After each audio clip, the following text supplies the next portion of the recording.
समस्या प्रकृत में सेतिकी बड़ हो न थाए जेतिकी बड़ आम ताक भावी दे था। बंधुगण, अंधार जिते भी अधिक होता ना कहीं सकाल को केवे रोकी पारि न थाए।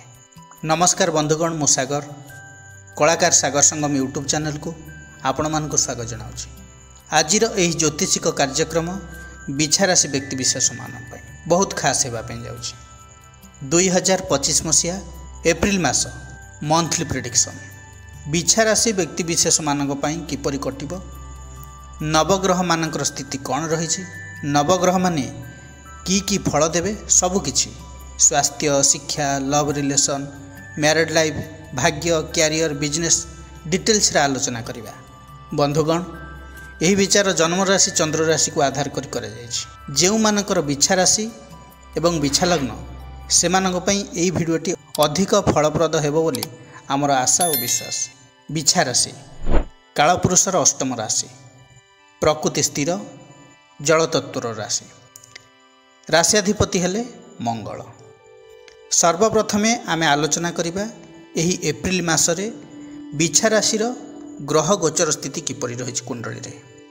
सप्तम भाव में वृष राशि बृहस्पति रहउछंती, पंचम रे रवि, शुक्र, शनि, राहु एवं बुध पांचटी ग्रह अवस्थान करछंती।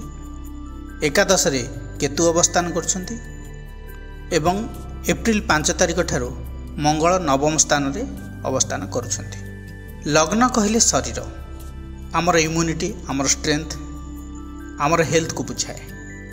सर्वप्रथमे आलोचना करिबा आमर स्वास्थ्य किपर रहइबो। लग्नाधिपति मंगल नवम स्थान रे 5 तारिख ठारू अवस्थान करुछंती। जेतेबेले मंगल अष्टम भाव रे थिले मार्च मास समय रे हेल्थ को नहीं अप डाउन रही, हेडाक थिबो, कामर बर्डन्स थिबा जो माइग्रेन भली इश्यू देखा दे थे पारे, केतेबेले केतेबेले एंजाइटी फील होइथिबो, अजणा भय इत्यादि सृष्टि होई थाई पारे, स्वास्थ्य को नहीं आपण टेंशन रही थाई पारंती। किंतु एप्रिल 5 ठारू नवम भाव रे मंगल रहिबा द्वारा हेल्थ रे रिकवरी हबो, इम्प्रूवमेंट देखा देबो, आपण 80% सुस्थ होइजिवे। आउ जो मैंने ऑलरेडी कौन सी बड़ रोग रे पीड़ित अच्छा, पुरातन रोग रे पीड़ित अच्छा, मेडिसिन कंटिन्यू करछंती, चेकअप रे अछंती, सेमानक पई टिके टाइम लागिवो, किंतु एई मासरे जंत्रणारू टिके उपशम मिलिवो। ओवरऑल जदि देखिबा ताले एई एप्रिल मासरे आपणकर हेल्थ रे इम्प्रूवमेंट देखौछि। एबे आलोचना करिया विद्यार्थी मानक विषय रे। पंचम भाव शिक्षार भाव, पंचम भावर अधिपति हेले बृहस्पति अछंती वृष राशि रे सप्तम रे। पंचम भाव रे अछंती 5टी ग्रह। एठी माइंड डाइवर्ट रहिबो पाठ पढ़ा को नै, मूड स्विंग देखौछि, अर्थात केतेबेले पाठ पढ़ार मन लागिबो पुणी केतेबेले लागिबोनी। चिंता करिसंती रूटीन अनुसार सब किछि सारिबा पई, किंतु 3-4 दिन पूरा जोरसोर रे परिश्रम करिवे, पुणी 10 दिन पर्यंत बुलिवे, पाठ पढ़िबारे पूरा इरेगुलर रहिबे, पाठरे कॉन्सेंट्रेट करि परिबेनी। कारण पंचम भाव रे शनि राहुंकर संयोग पिशाच जोग, रवि राहुंकर संयोग ग्रहण जोग, शनि रविंकर संयोग तो आपण जानिछंती प्रबल शत्रुता, तेणु नेगेटिव पॉसिबिलिटी अधिका, फ्लक्चुएशन रहिबो। केतबेले पूरा एनर्जेटिक भाव रे एजुकेशन को नहीं पूरा सीरीयस हो जिवे, मते एमिति करिवार अछि, एटा पढ़िवार अछि, हायर स्टडी करिवार अछि, कोचिंग नेबार अछि, पुणी हठात ए सब माइंड रुकाट हो। जेहेतु पंचम भाव में 5टी ग्रह रोचंती, पंच ग्रह कूट चली, कन्फ्यूजन डाउट ए सब मन चलो।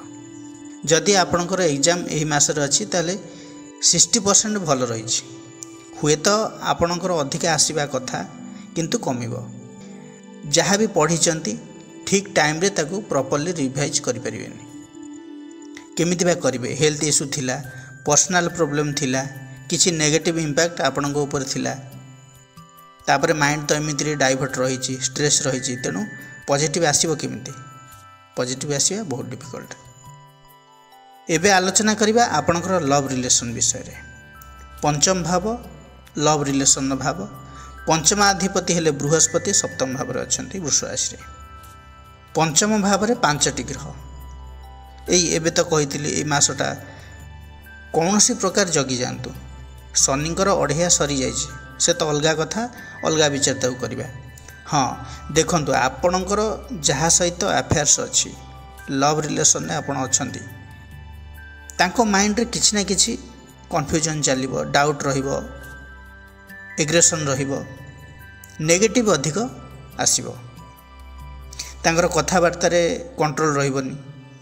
कारण पंचम भाव रे गोटे दीटा कि तीनटा ग्रह न एकदम 5टी ग्रह अछंती। आ पंचम भाव होची लव रिलेशन भाव। पंचम भाव लव को रिप्रेजेंट करछि।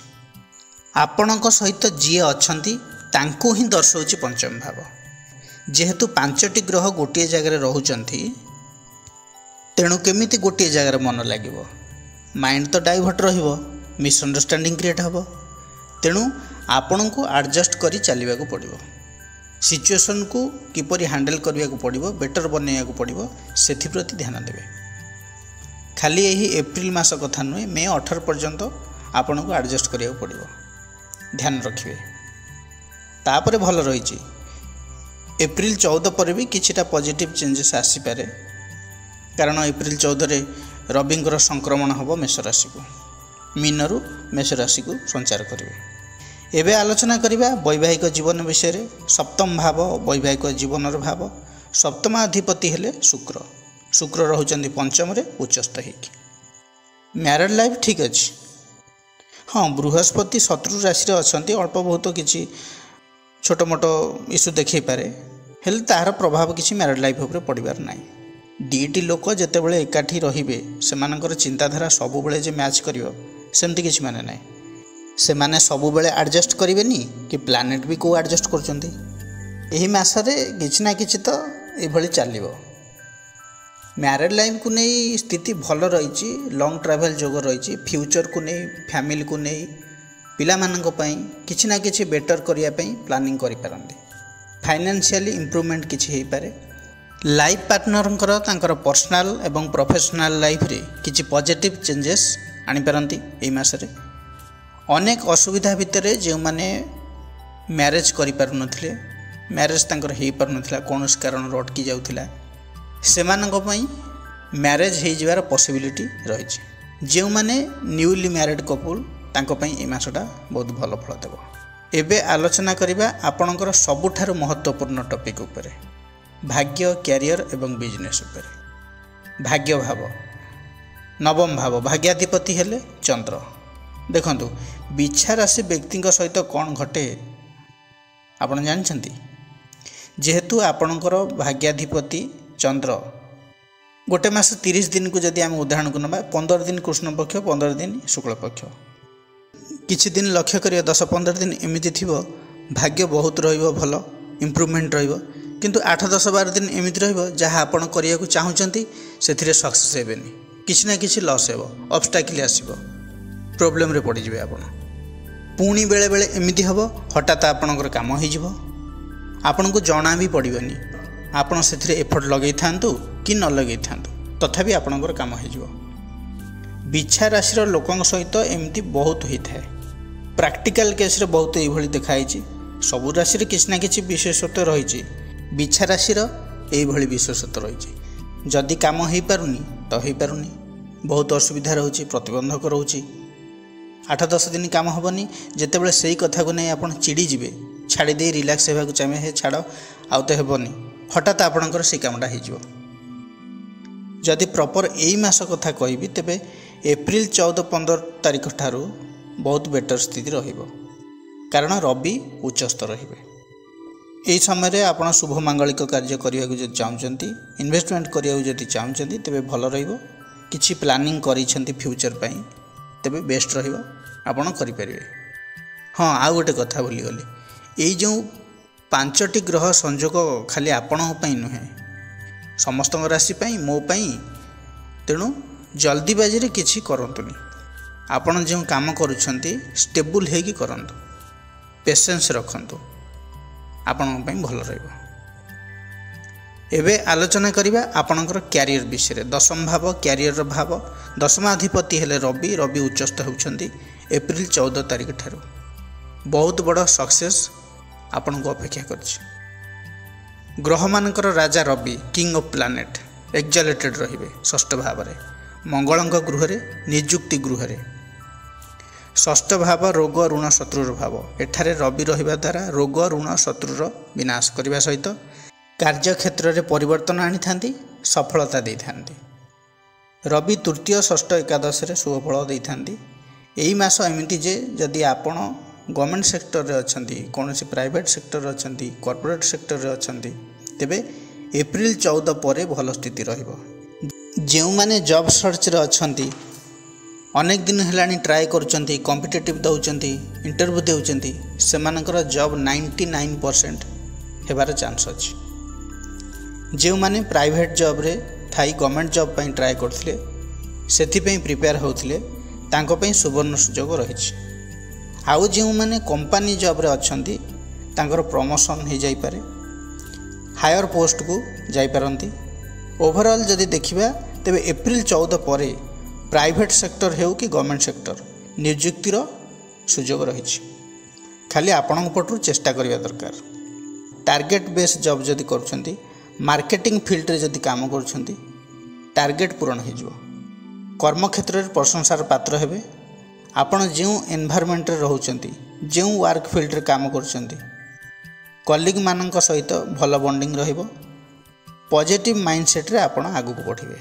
बिहेवियर, नेचर, टॉकिंग एबिलिटी सबुथिरे इंप्रूवमेंट देखा जिवो। आपणक कथारे अन्य माने प्रभावित हेबे। एई मास आपणक पई बहुत भल रहइबो। खाली ए जो शनि एवं राहु एमाने खाटी रहिचंती, बेले बेले कौनसी थिरे डिसैटिस्फिकेशन दे पारंती। It's normal. एबे आलोचना करिबा बिजनेस विषय रे। बिजनेस दृष्टिकोण रु एही मास बहुत भल रहिबो। सप्तम भाव व्यवसाय भाव, सप्तमाधिपति उच्चस्तर होचंती एवं वाणिज्यकारक बुध मध्य मीन राशि रे रहउचंती शुक्र सहित। बुध एवं शुक्र त्रिकोण भाव रे रहिचंती।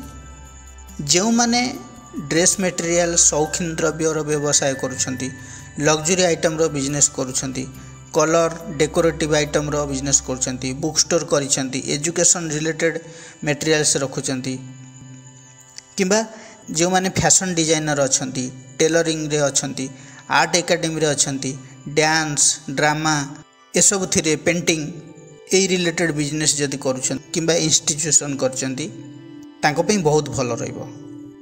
जे माने ब्यूटी पार्लर करछंती, जहाँ भी छोट मोट व्यवसाय करूछंती बा बड़गिरी करूछंती, तांको पे बहुत भल अछि। आउ जो माने फर्नीचर बिजनेस करूछंती, फर्नीचर शोरूम अछि, सेमानक पई मध्य बहुत भल रहइबो एई एप्रिल मासटा। जेउ मानकर ट्रैवल एजेंसी अछि, सेमाने मध्य लाभवान रहिबे। शुक्र एवं बुधंकर दृष्टि एकादश भाव को रहुछि, ता सहित राहु शनिंकर दृष्टि भी रहुछि। तेणु एकादश भाव को एते गुड़िए ग्रह दृष्टि देउछंती माने बेटर रिजल्ट तो मिलिबो, इनकम सोर्स को बढ़ेबो। बिजनेस दृष्टिकोण रु ए मास 80 रु 90% भल रहिछि। सबुठारु भल कथा हैला बिछा राशि रे शनिंकर अढ़ेया समाप्त हेछि, माने चतुर्थ शनिंकर समाप्ति हेछि। चतुर्थ शनिंकर पाप प्रभाव रु मुक्ति मिलिछि बिछा राशि व्यक्ति विशेष मानको। पारिवारिक समस्या थिला, दाम्पत्य जीवन रे मतभेद थिला, प्रोफेशन फील्ड रे समस्या थिला, प्रॉपर्टी रिलेटेड इश्यू थिला, कोर्ट कचेरी रे फसी थिले, ऋणर बोझ थिला, ए सब रु धीरे धीरे मुकुलिबे। मु कहूनी जे हठात ए सब परिवर्तन हो जिवो, किंतु आपण निजे लक्ष्य करिवे पॉजिटिव चेंजेस होछि, इंप्रूवमेंट होछि। गोटे परे गोटे प्रॉब्लम धीरे धीरे सॉर्ट आउट होछि। प्रतिकार कौन करिवे बिछाराशि व्यक्ति विशेष माने? मंगलंकर बीज मंत्र जप करंतु, बृहस्पतिंकर गायत्री मंत्र जप करंतु, हनुमान चालीसार पाठ करंतु, बजरंग बाण पाठ करंतु। मंगलवार, गुरुवार, सोमवार निरामिष रहिले भल। जदि पाखरे देवी मंदिर अछि तेबे संध्या समय रे बगलामुखी को स्मरण करी गोटे घी दीप जालंतु। जदि एटा प्रत्येक दिन संभव न हो पारुछि तेबे सप्ताह रे अन्य थरे दीपटी जालंतु। जदि सप्ताह मध्य भी असुविधा होछि करि पारुना तेबे मासक रे थरे निहाती करंतु, आपन पई भल रहइबो। बंधुगण, यह थिला बिछाराशि व्यक्ति विशेष मानक पई एप्रिल मासर राशिफल विषय रे। जदि भिडियोटी भल लगी थाए तेबे लाइक, शेयर, कमेंट करिया को जमार भी भूलिबे नाही। पुणी आसीबी आउ एक नुआ अध्याय को नहीं, से पर्यंत रहउछि। नमस्कार।